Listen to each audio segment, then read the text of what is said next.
Olá pessoal, bom dia, boa tarde ou boa noite, a depender do horário que você esteja vendo esse vídeo aqui, certo? Bom, dando início à nossa aula de hoje, tá? Vimos na aula passada sobre química orgânica, tá? Um apurado geral da química orgânica, um histórico dela. Vimos também sobre particularidades do carbono, tá? Do átomo de carbono, com relação ao tipo de ligação que ele forma e a quantidade de ligações que ele também pode fazer. Vimos também aplicações da química analítica visando agora a entender melhor aspectos da química orgânica, tá? Mas nessa aula de hoje nós vamos falar sobre tipos de cadeia orgânica, tá? Por que cadeia? Falei para vocês na aula passada também da capacidade que o carbono tem de formar cadeias.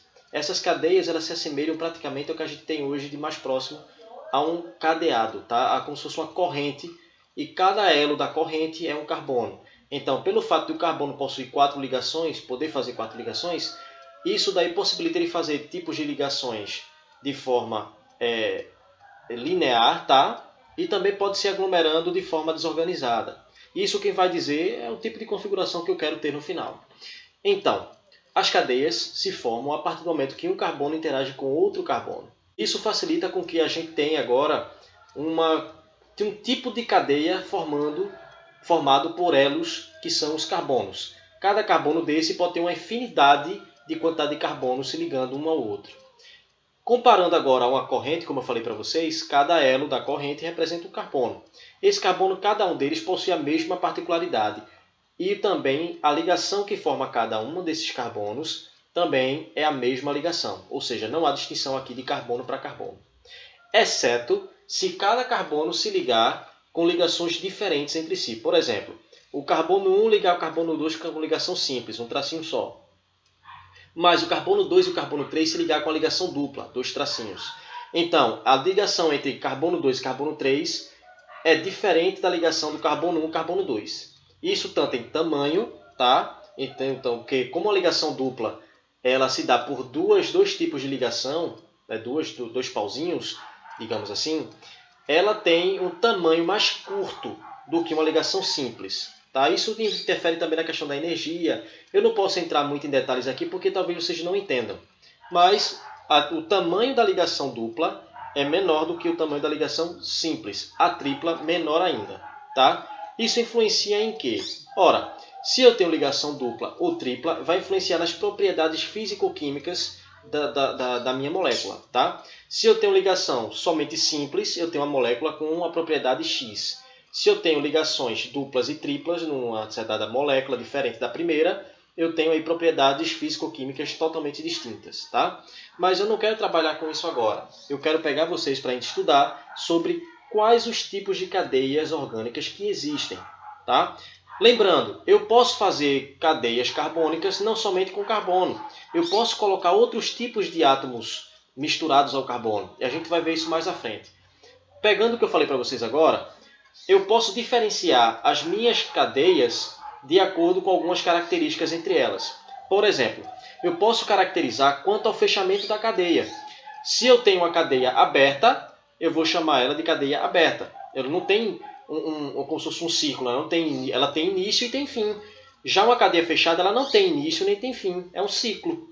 Tá? É como se fosse algo interminável. Então, se a cadeia é aberta, ela tem início e fim.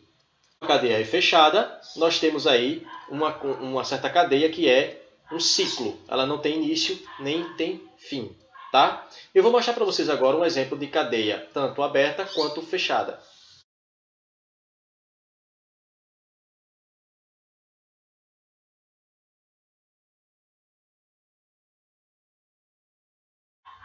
Então, já que vocês observaram a diferença entre cadeia aberta e cadeia fechada, daremos seguimentos agora ao conteúdo. Temos também quanto à disposição dos átomos nessa cadeia. Eu posso ter uma cadeia normal, tá? Ou seja, ela é segmento único, ela não tem partição, não tem quebra, tá certo? Ou eu posso ter uma cadeia ramificada. Eu posso ter uma cadeia linear, que é a cadeia normal, ou uma cadeia ramificada. O que quer dizer linear? Ela tem o início e fim num único eixo de direção, ou seja, eixo X, digamos assim. Tá? Já a cadeia ramificada, ela vai ter criação de ramos, como se fossem raízes. Então, eu tenho uma cadeia principal, mas em cima e embaixo e dos lados eu vou ter ramificações. Tá? Eu vou botar para vocês agora também um exemplo de uma cadeia dita linear e uma cadeia ramificada.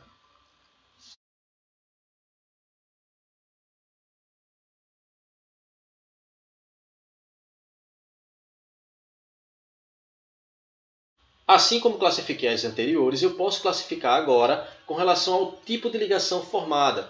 Eu posso ter uma cadeia saturada, quando eu só tenho ligação simples entre cada carbono, ou eu posso ter uma cadeia dita como insaturada, que é quando eu tenho duplas ou triplas ligações misturadas aí. Tá?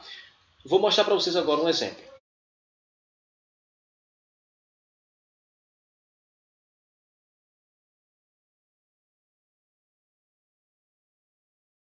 Também posso ter quanto à natureza dos átomos. Esses átomos eles podem ser de forma diferente de carbono ou pode ser somente carbono. Quando eu só tenho carbono constituindo uma cadeia, eu tenho a chamada cadeia homogênea, ou seja, é constituída somente por carbono.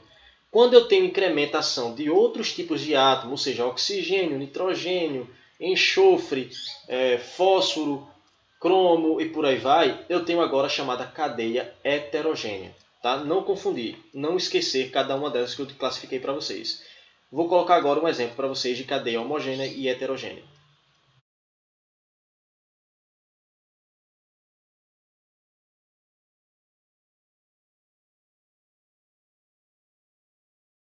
Embora eu tenha classificado para vocês todos esses tipos de cadeia orgânica, é bom deixar muito claro para vocês também uma única coisa. Existem algumas observações a serem feitas.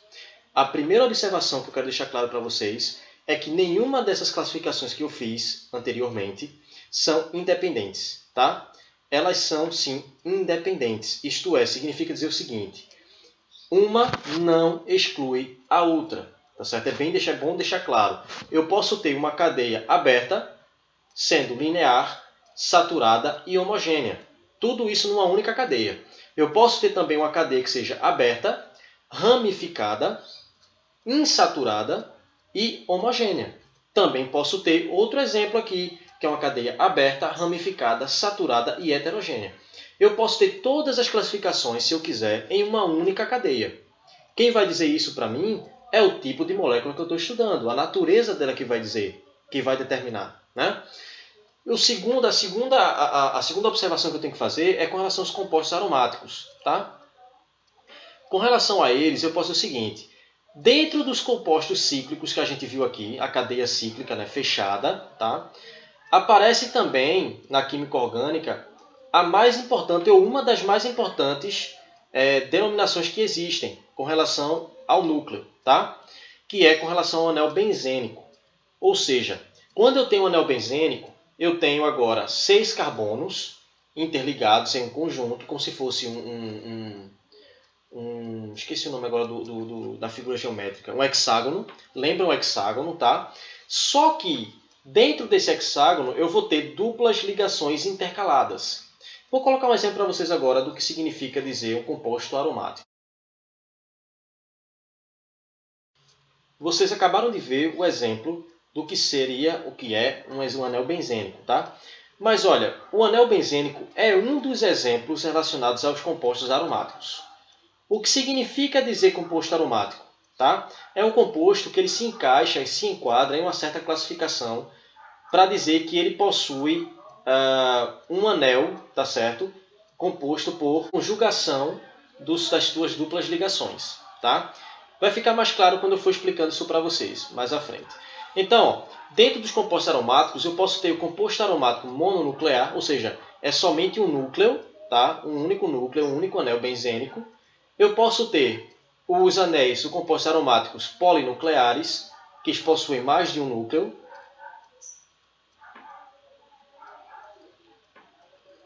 Ou eu posso ter os polinucleares condensados. Significa dizer o seguinte: a diferença dos polinucleares condensados para o polinuclear comum, que eu falei para vocês, é o seguinte: o polinuclear comum ele vai ter um carbono interligando o primeiro anel com o segundo anel. Já nos condensados, não há esse carbono fazendo a ponte de ligação. Eles são ligados parede com parede. Eu vou botar um exemplo para vocês agora do que seriam esses compostos aromáticos.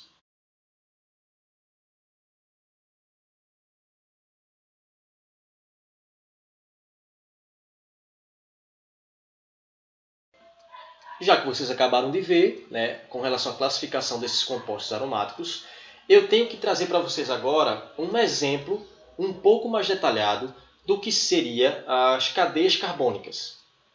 Então, as cadeias carbônicas se subdividem em cadeias abertas ou fechadas, ou podem ser mistas. Eu posso ter os dois também, tá?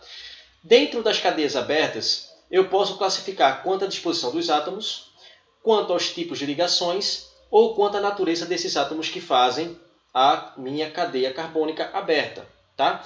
Então, se eu classificar uma cadeia carbônica aberta quanto à disposição dos átomos, eu posso ter uma cadeia linear ou ramificada, que significa dizer o seguinte: linear, ela é retinha, tem apenas um eixo, tá? Tudo linear mesmo, não tem nenhuma modificação no eixo X, digamos assim. Quando eu tenho uma cadeia ramificada, uma cadeia aberta ramificada, significa dizer que a minha cadeia principal agora, no eixo X, ela tem ramos, ela tem ramificações. Crescem alguns carbonos para cima, alguns para o lado, alguns para o outro lado e por aí vai. São ramificações, tá? Se eu classificar essa cadeia carbônica aberta quanto aos tipos de ligações, eu posso ter uma ligação saturada, que são ligações simples entre cada carbono, ou posso ter também cadeias insaturadas, que é quando eu tenho duplas ou triplas ligações entre cada carbono que constitui a minha cadeia. Se eu classificar, então, a minha cadeia carbônica aberta com relação à natureza dos átomos, eu posso ter uma cadeia carbônica aberta homogênea ou heterogênea. Homogênea é quando só tem carbono, e heterogênea é quando tem outro tipo de átomo entre os carbonos. Pode ser oxigênio, fósforo, enxofre, níquel, cádmio, ferro, whatever. Tá? Deixar bem claro isso. Mas eu também posso classificar as cadeias carbônicas ditas como fechadas ou cíclicas. Tá? As cadeias carbônicas fechadas ou cíclicas, elas podem ser consideradas como acíclicas ou aromáticas. As acíclicas eu posso classificar quanto à disposição dos átomos, quanto aos tipos de ligações ou quanto à natureza dos átomos, assim como eu fiz com as cadeias abertas. Tá?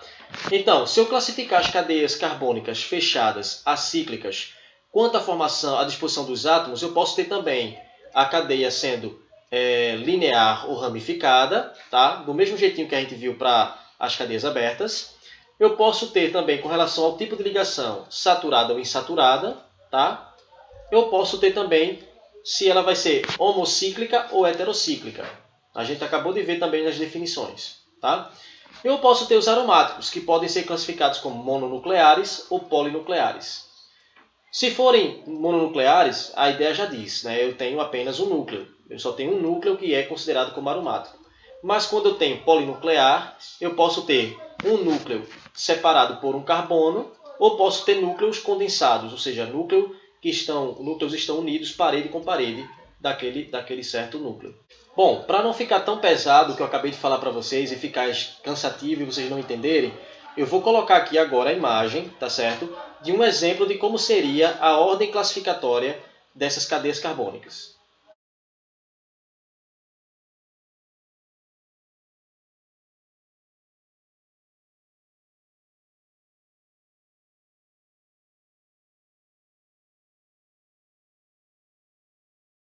E eu posso classificar também meus compostos orgânicos com relação à sua fórmula estrutural. Olha, fórmula estrutural não entra em caráter classificatório das cadeias, mas me ajuda a compreender como cada cadeia se forma naquele estudo que eu estou fazendo, realizando. Tá? Como assim, professor, isso acontece? Veja, de qualquer maneira eu preciso desenhar a minha molécula para poder entender o que é que eu estou fazendo ali. Tá? A fórmula estrutural diz respeito exatamente a como desenhar essas moléculas. Eu posso desenhá-las de várias formas que eu quiser. Tá? Eu posso ter um desenho, uma fórmula estrutural que diz a estrutura e a arrumação dos átomos, propriamente dita. Tá? Eu posso ter uma fórmula estrutural mais condensada. Tá certo? Por exemplo, Eu vou colocar para vocês aqui um exemplo de uma fórmula estrutural simples e depois uma fórmula estrutural condensada.